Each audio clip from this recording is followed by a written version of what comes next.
বাংলাদেশের সমুদ্রসীমায় জ্বালানি ও খনিজ সম্পদ অনুসন্ধান এবং উত্তোলন করতে সরকার কাজ করছে বলে জানিয়েছেন নৌপরিবহন মন্ত্রী শেখ রবিউল আলম। বিপুল সম্পদ থাকা সত্ত্বেও সিদ্ধান্তের কারণে বিগত সরকার তার সুফল আনতে পারেনি বলেও অভিযোগ করেন তিনি।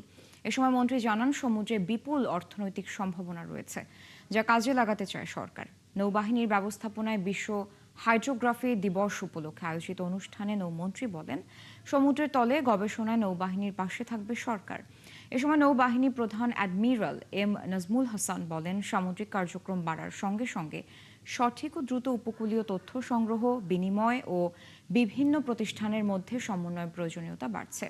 তাই দেশের হাইড্রোগ্রাফিক সক্ষমতা জোরদারের প্রয়োজনীয় পদক্ষেপ নেওয়া হচ্ছে। সমুদ্র সম্পদের টেকসই ব্যবহার, ব্লু ইকোনমির বিকাশ, সামুদ্রিক গবেষণা এবং আধুনিক হাইড্রোগ্রাফিক কার্যক্রম নিয়ে দেশের বিভিন্ন কার্যক্রমও তুলে ধরেন তিনি। নিরাপদ যাতায়াত সমুদ্রে অথবা নৌ,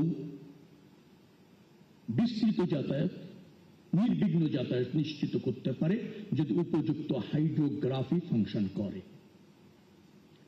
আমাদের অর্থ, আমাদের বাণিজ্য, দুটি বন্দর সচল, চট্টগ্রাম এবং মোংলা, আরো দুটি বন্দর বাস্তবায়নের পথে আমরা কিছুটা ফাংশন করছে পায়রা।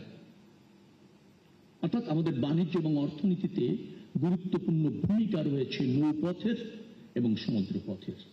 সেটা সর্বোত্তম ব্যবহার করতে গেলে হাইড্রোগ্রাফি আমাদেরকে দারুণভাবে সহায়ক।